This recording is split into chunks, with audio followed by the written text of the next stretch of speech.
Ielts 15. Test 3. This is the Ielts listening test. You will hear a number of different recordings, and you will have to answer questions on what you hear.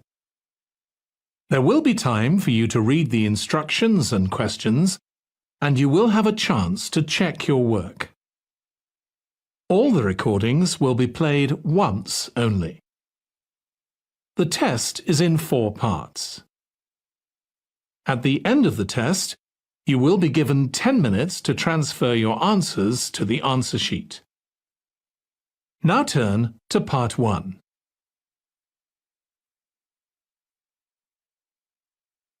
Part 1. You will hear a woman who works at an employment agency talking to a man about jobs he could apply for. First, you have some time to look at questions 1 to 5.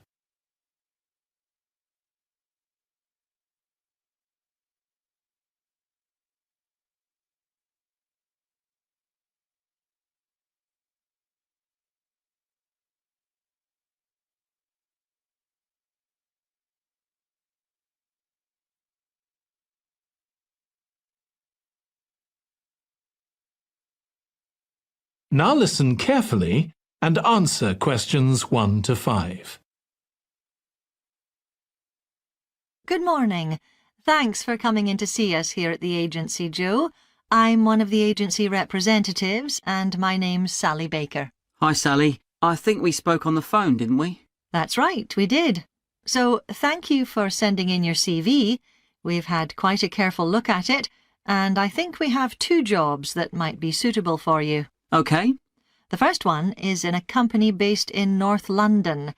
They're looking for an administrative assistant. OK. What sort of company is it? They're called Home Solutions, and they design and make furniture. Oh, I don't know much about that, but it sounds interesting. Yes, well, as I said, they want someone in their office, and looking at your past experience, it does look as if you fit quite a few of the requirements. So on your CV it appears you've done some data entry? Yes. So that's one skill they want. Then they expect the person they appoint to attend meetings and take notes there. OK. I've done that before, yes. And you need to be able to cope with general admin. Filing and keeping records and so on. But that should be OK. And in my last job, I also had to manage the diary. Excellent. That's something they want here too. I'd suggest you add it to your CV. I don't think you mentioned that, did you? No. So, as far as the requirements go, they want good computer skills, of course, and they particularly mention spreadsheets. That should be fine. And interpersonal skills, which would be something they'd check with your references. I think that should be OK, yes. Then they mention that they want someone who is careful and takes care with details. Just looking at your CV, I'd say you're probably all right there. I think so, yes. Do they want any special experience? I think they wanted some experience of teleconferencing. Oh, I've got 3 years' experience of that. Let's see. Yes, good. In fact, they're only asking for at least 1 year, so that's great. So is that something that might interest you? It is, yes. The only thing is, you said they were in North London, so it would be quite a long commute for me. OK. Before you hear the rest of the conversation, you have some time to look at questions 6 to 10.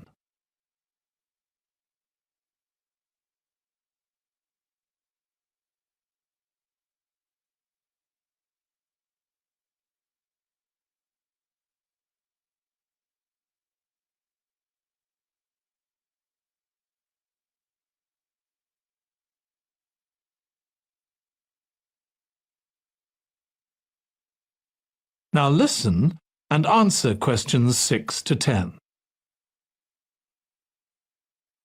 So the second position might suit you better as far as the location goes. That's for a warehouse assistant, And that's in South London. Yes, that would be a lot closer. And you've worked in a warehouse before, haven't you? Yes. So, as far as the responsibilities for this position go, they want someone who could manage the stock, obviously, and also deliveries. That should be okay. You've got to keep track of stuff, but I've always been quite good with numbers. Good. That's their first requirement. And they want someone who's computer literate, which we know you are. Sure. Then they mention organisational skills. They want someone who's well organised. Yes, I think I am. And tidy? Yes, they go together really, don't they? Sure. Then the usual stuff. They want someone who can communicate well, both orally and in writing. Okay. And for the last warehouse job I had, one of the things I enjoyed most was being part of a team. I found that was really essential for the job. Excellent. Yes, they do mention that they want someone who's used to that, yes. Now, when you were working in a warehouse last time, what sorts of items were you dealing with? It was mostly bathroom and kitchen equipment, sinks and stoves and fridges. So you're okay moving heavy things? Sure, I'm quite strong and I've had the training. Good. Now, as far as experience goes, they mention they want someone with a licence and that you have experience of driving in London, so you can cope with the traffic and so on. Yes, no problem. And you've got experience of warehouse work. And the final thing they mention is customer service. I think, looking at your CV, you're okay there. Right. So, what about pay? Can you tell me a bit more about that, please? That is the end of part 1. You now have 1 minute to check your answers to part 1.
Part 2.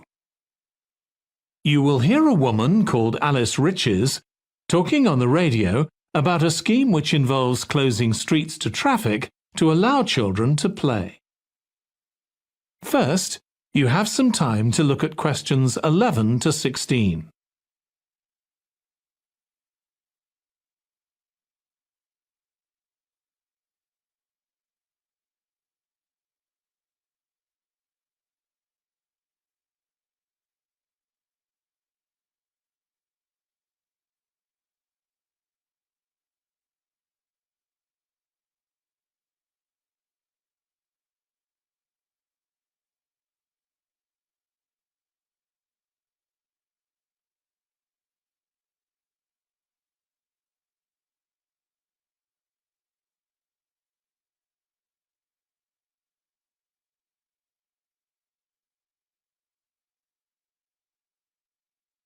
Now listen carefully and answer questions 11 to 16. My guest on the show today is Alice Riches, who started the Street Play scheme where she lives in Beechwood Road. For those of you that don't already know, Street Play involves local residents closing off their street for a few hours so that children have a chance to play in the streets safely.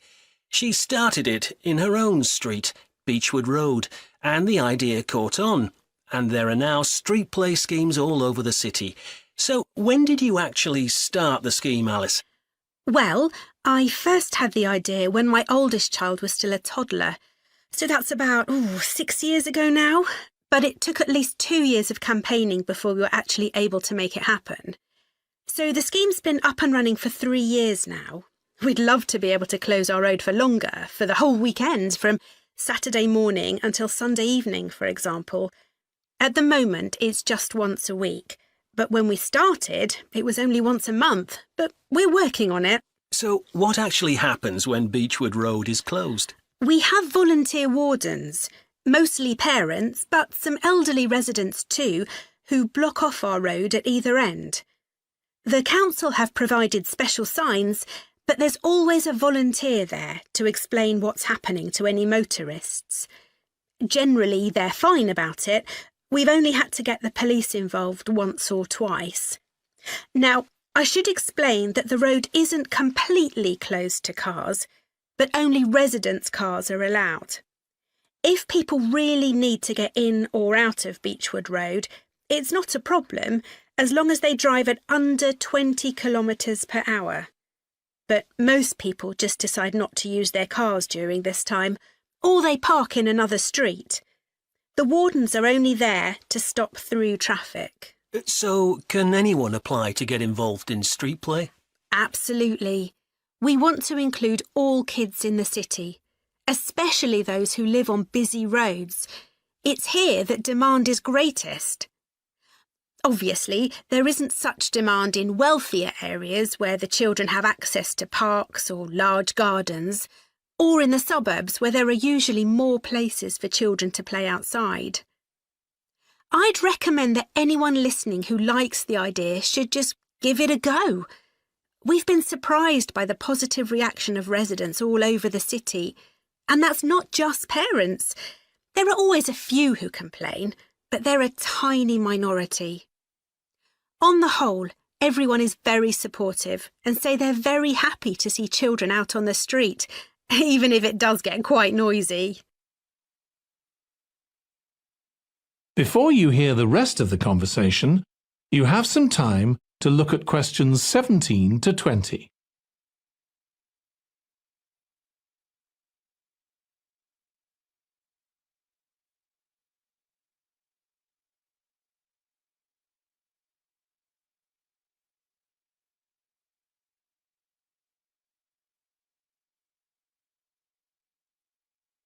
Now listen and answer questions 17 to 20. There have been so many benefits of street play for the kids.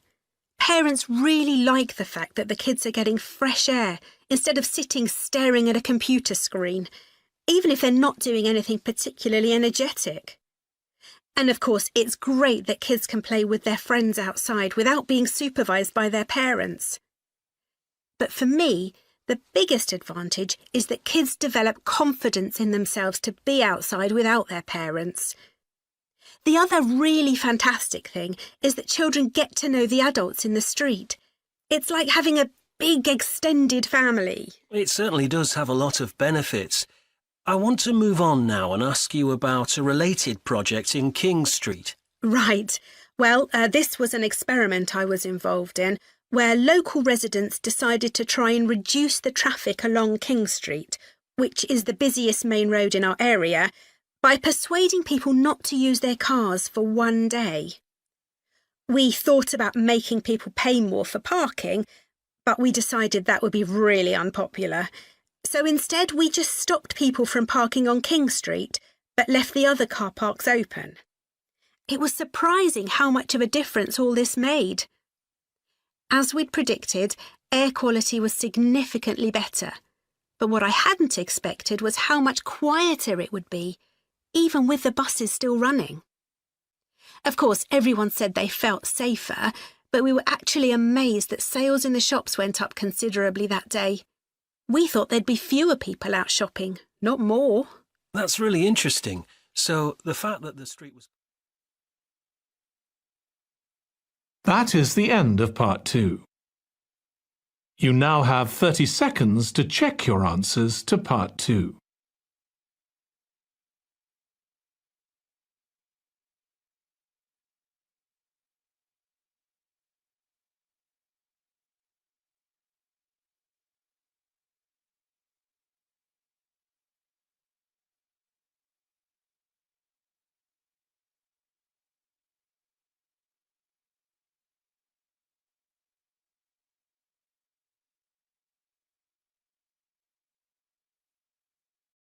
Part 3.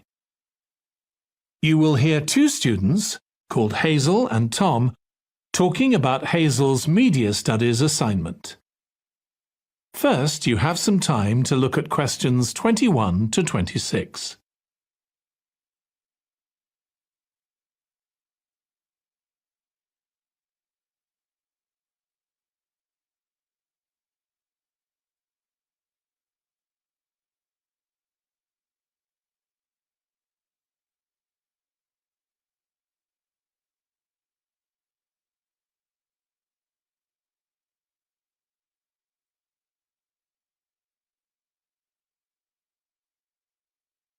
Now listen carefully and answer questions 21 to 26. Tom, could I ask you for some advice, please? Yes, of course. If you think I can help. What's it about? It's my first media studies assignment, and I'm not sure how to go about it. You must have done it last year. Is that the one comparing the coverage of a particular story in a range of newspapers? That's right. Oh, yes. I really enjoyed writing it. So, what sort of things do I need to compare? Well, there are several things. For example, there's the question of which page of the newspaper the item appears on. You mean because there's a big difference between having it on the front page and the bottom of page 10, for instance? Exactly. And that shows how important the editor thinks the story is. Then there's the size. How many column inches the story is given. How many columns it spreads over. And I suppose that includes the headline. It certainly does. It's all part of attracting the reader's attention. What about graphics? Whether there's anything visual in addition to the text? Yes, you need to consider those too, because they can have a big effect on the reader's understanding of the story. Sometimes a bigger effect than the text itself. Then you'll need to look at how the item is put together. What structure is it given? Bear in mind that not many people read beyond the first paragraph. So what has the journalist put at the beginning? And if, say, there are conflicting opinions about something, does one appear near the end where people probably won't read it? And newspapers sometimes give wrong or misleading information, don't they? Either deliberately or by accident. Should I be looking at that too? Yes, if you can. Compare what's in different versions. And as far as possible, try and work out what's true and what isn't. And that relates to a very important point. What's the writer's purpose? Or at least the most important one, if they have several. It may seem to be to inform the public, but often it's that they want to create fear or controversy, or to make somebody look ridiculous. Gosh, I see what you mean. And I suppose the writer may make assumptions about the reader. That's right. About their knowledge of the subject, their attitudes, and their level of education, which means writing so that the readers understand without feeling patronised. All of that will make a difference to how the story is presented. Before you hear the rest of the discussion, you have some time to look at questions 27 to 30.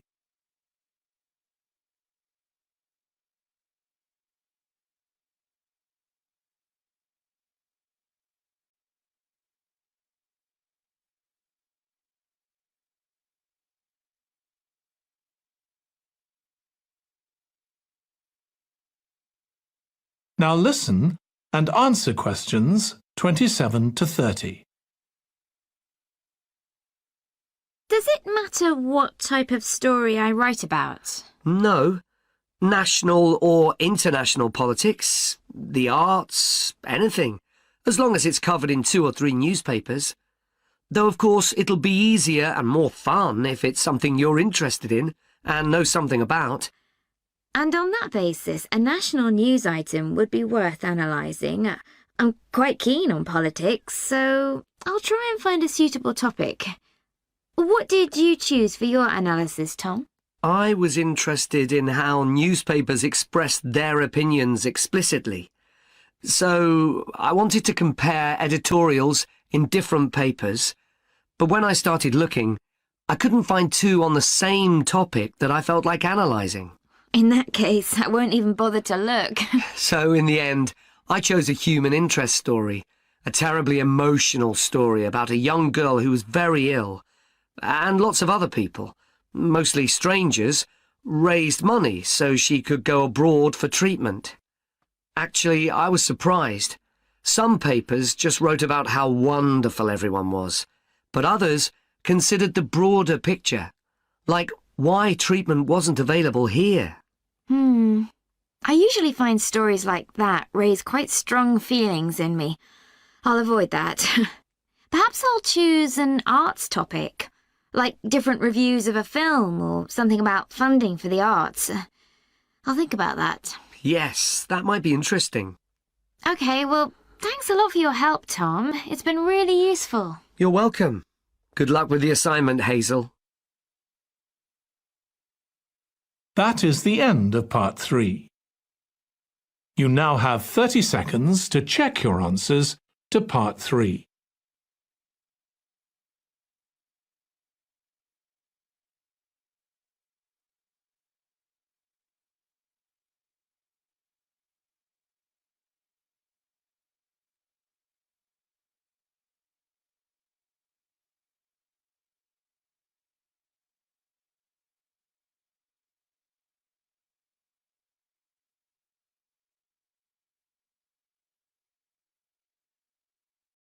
Part 4.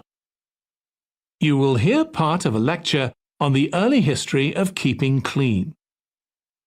First, you have some time to look at questions 31 to 40.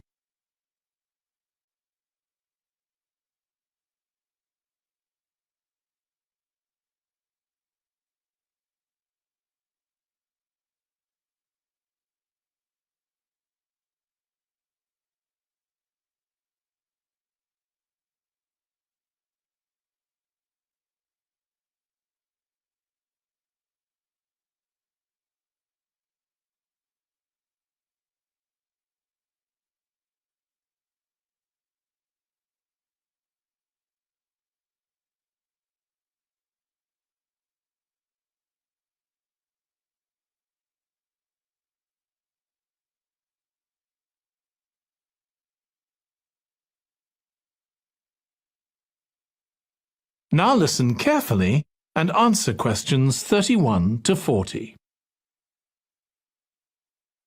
Nowadays, we use different products for personal cleanliness, laundry, dishwashing and household cleaning, but this is very much a 20th century development.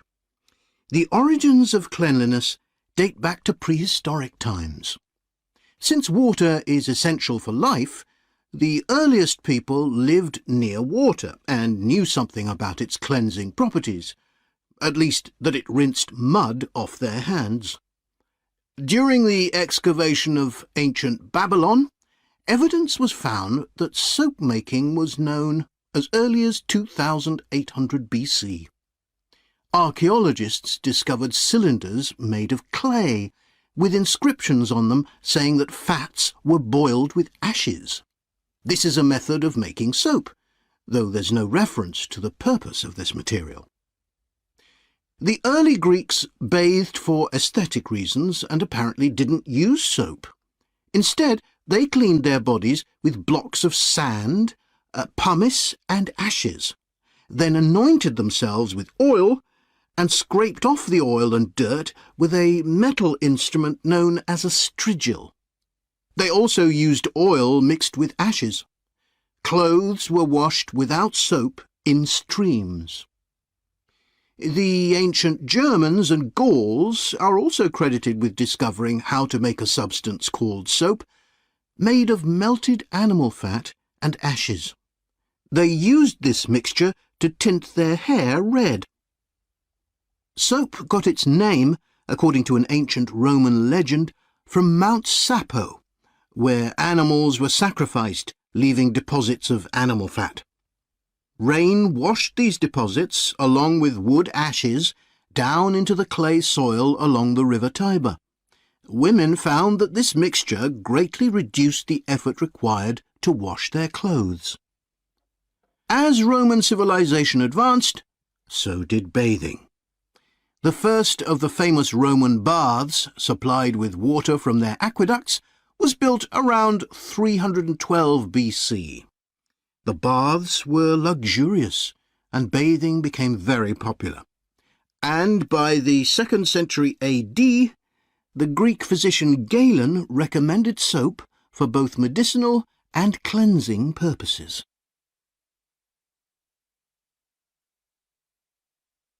After the fall of Rome in 467 AD and the resulting decline in bathing habits, much of Europe felt the impact of filth on public health. This lack of personal cleanliness and related unsanitary living conditions were major factors in the outbreaks of disease in the Middle Ages, and especially the Black Death of the 14th century. Nevertheless, soap-making became an established craft in Europe, and associations of soap-makers guarded their trade secrets closely.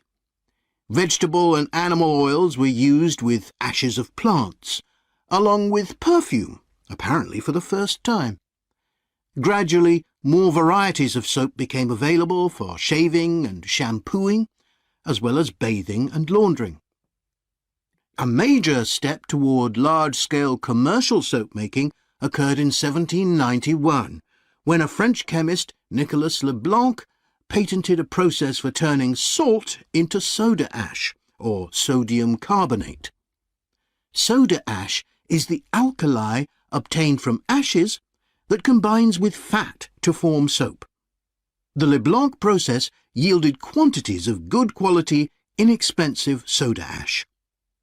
Modern soap making was born some 20 years later, in the early 19th century, with the discovery by Michel-Eugène Chevreul, another French chemist, of the chemical nature and relationship of fats, glycerine, and fatty acids. His studies established the basis for both fat and soap chemistry, and soap making became a science. Further developments during the 19th century made it easier and cheaper to manufacture soap. Until the 19th century, soap was regarded as a luxury item and was heavily taxed in several countries. As it became more readily available, it became an everyday necessity, a development that was reinforced when the high tax was removed. Soap was then something ordinary people could afford, and that is the end of Part 4. You now have 1 minute to check your answers to Part 4.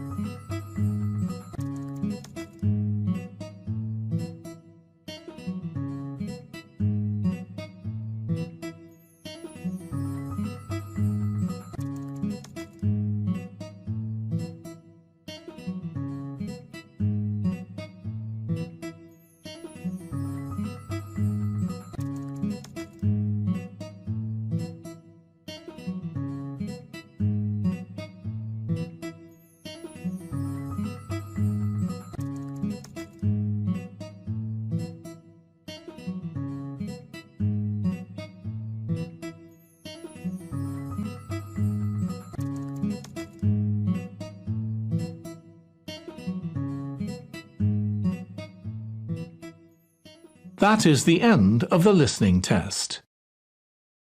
In the Ielts test, you would now have 10 minutes to transfer your answers to the answer sheet.